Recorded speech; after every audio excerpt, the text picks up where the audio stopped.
Nothing can describe the intense feeling of excitement that builds up as we prepare to return to the Witmoskloof Conservancy for the 2025 season of the Oxwagon Diaries. We've now been coming to this place for more than 10 years, and although our guns and our shooting skills get better every year, there's one thing that doesn't change. The raw beauty of this massive property still takes our breath away every single time. In the upcoming episodes, we'll be focusing all of our attention on primate control as we target vervet monkeys and chacma baboons with a variety of very accurate, very effective rifles.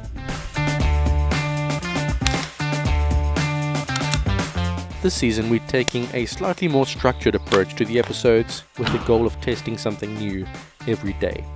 This should help us to learn more about how to become more effective hunters and how to choose the right equipment for the job.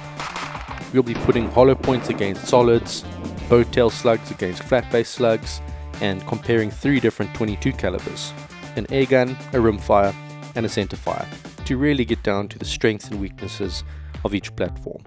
Hang on to your seats, we're in for an epic season ahead. Normally, a visit to Witmoskloof starts at the Oxwagon camp with some pre-hunt preparations, but this time we are straight into the action as we enter the gates, and the FX Impact gets an early opportunity to start its tally. There's a monkey sitting there nicely, 132 meters, that's 4.2 mils. It's a chip shot for this guy.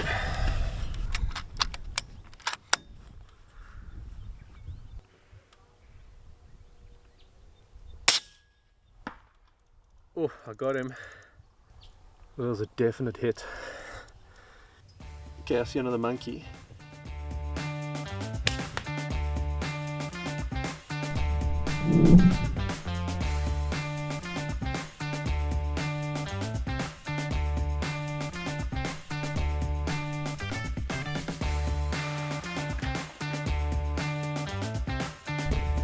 Yo, look at them just sitting there.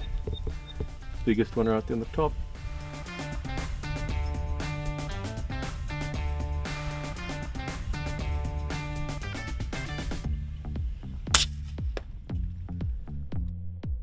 This shot was probably my favorite of the day. You can see the slug just curl in and slam this monkey perfectly in the head, and it switches him off so instantly that the monkeys around him don't even realize that he's been shot. My word, this is going to be a good trip. If this is just the first few minutes, we are in for an absolute treat.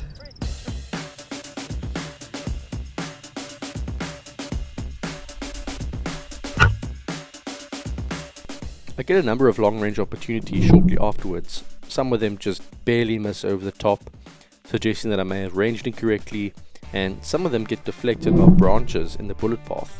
In this case, a flower, which gets absolutely vaporized. It's always frustrating to miss, but when I get some slightly closer opportunities, I make no mistakes.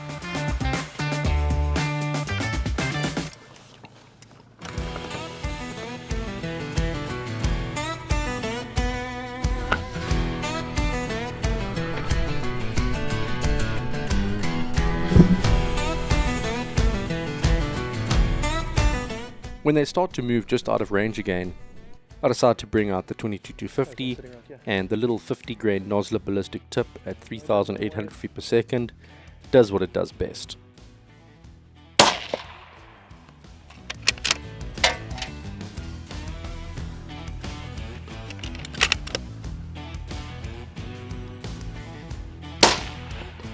got him.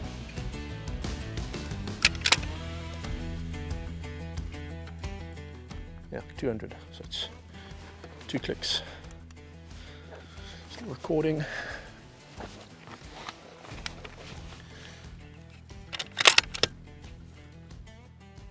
Come on.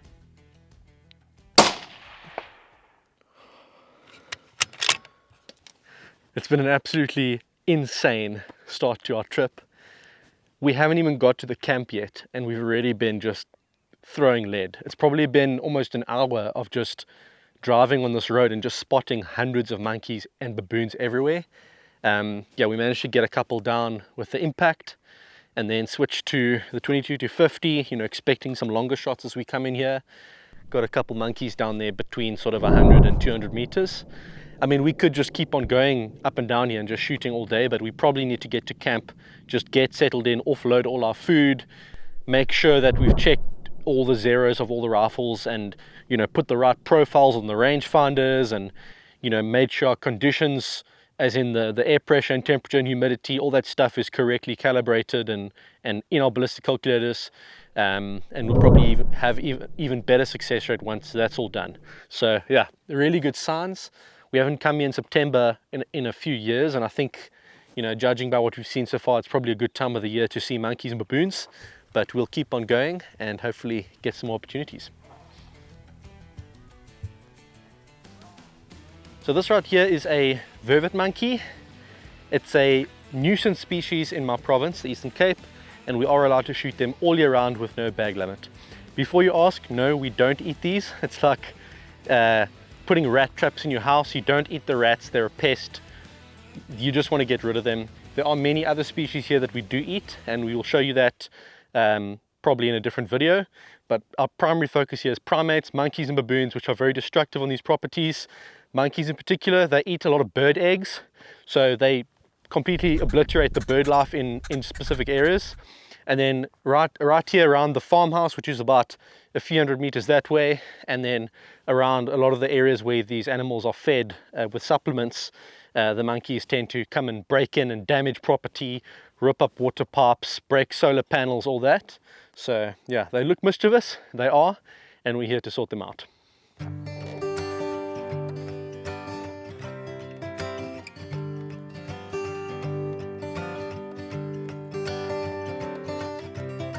A little further up the valley, I see movement out of the corner of my eye, and what do you know, it's a big baboon making a run for it.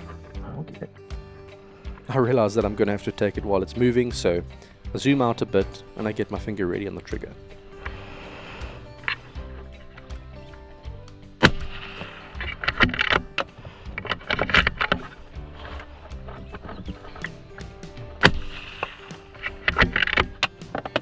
He's dead. Put one more on his head there. Yep. At first I wasn't sure if I'd hit him properly with the first shot, but the slow-mo reveals textbook vitals placement that sends massive shockwaves around his chest and back, and he would have only had seconds remaining before his heart stopped working properly. The follow-up shots were just to make sure. These are tough animals.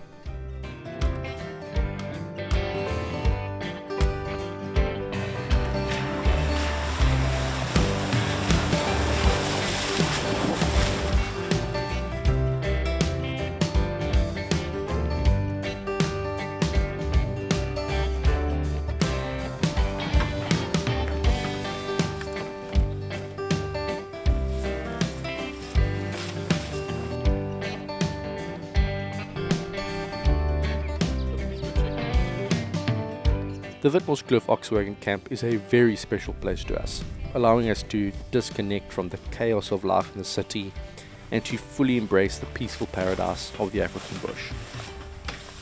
This is one of our favorite parts about coming out to the Oxwagon camp.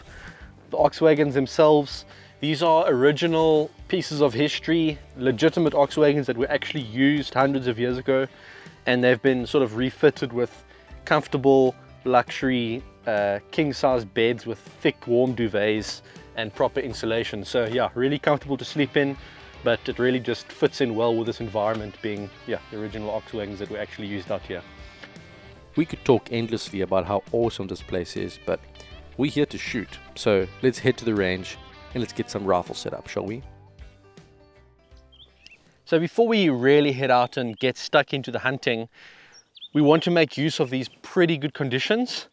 So we've put a target out at 50 meters, and we're just going to go through the different rifles that we've brought and just do a quick zero check to make sure. Because if we head out and we start missing and we start doubting, is it us? Did the conditions change? Did we bump the gun? That's when it starts to suck. So this is a critical part of what we do here, and it's normally one of the first things we do when we get to camp. We're going to start with the main air gun, which is the M4, Impact M4 with the 800mm barrel. This gun has hardly changed over the years. In fact, we had it in this exact same configuration when the M3 was out, and then when the M4 came, we just basically swapped the whole action out and kept the same bottle and same grip and same configuration because it has just worked so well. But we'll put a few shots there at 50 just to confirm, and then we'll switch to the other rifles. As is normally the case, we have some new stuff to show off. A CZ457 in 22 long rifle on top, and the FX Leopard in the middle. Now, the Leopard of course is not entirely new. We have used it before on our previous hunting series. What is new is the Theos 2-10x42 on top, which is an awesome little scope for close to mid-range target engagement. But we'll talk a little bit more about this setup when we hunt with it later in the series. The rimfire is also going to get some action over the next few days. We won't discuss it much right now, but I'll share some more details in the episodes to come when we put it to test on some monkeys.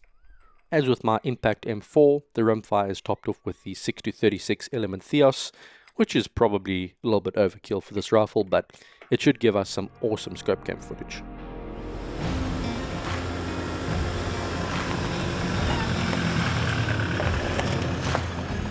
As we head out of camp for an afternoon hunting session, the wind started to pick up significantly, so we put the air guns away for the time being and have the 22-250 on standby. We decided to make a beeline for the neighbour's farm where we had been given permission to shoot monkeys and other pest species. The farming activity in this area provides unlimited food and water for all kinds of animals like primates, warthogs and Egyptian geese, as well as antelope like bushbuck and duiker. We make our way to an elevated lookout spot above one of the fields that runs alongside the river and immediately spot an Egyptian goose grazing a few hundred meters out. Okay, we've got an Egyptian goose out there, 270 meters, so 0.7 of a mil. And we do have quite a strong wind, but it's almost coming straight towards us, so I'm gonna see what we can do here. Only thing that will stop us from blitzing this goose is the wind. I'm just gonna aim dead on and just hope that this wind is all good.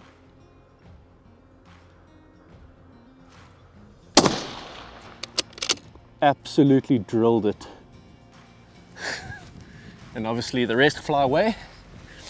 But that's the beauty of a little 50 grain bullet. It's absolutely moving, and as long as your wind conditions are favorable, or you can at least factor in the wind, it's like cheating. Yeah, and this wind, shooting with an air gun is difficult, even at relatively close distances, but 22-250 does the business, and that's a goose down.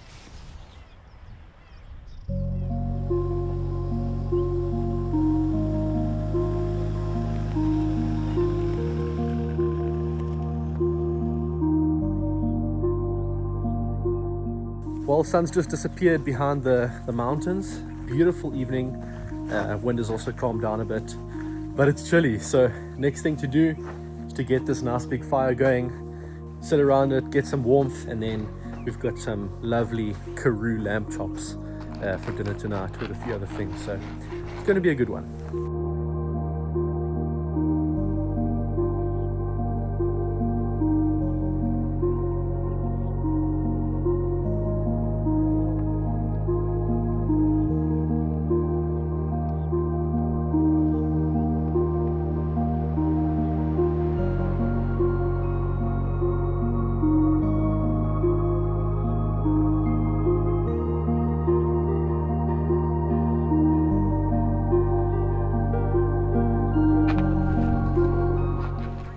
Well, we try to come out here every year to the Witmoskloof Oxwagon camp and get some hunting in.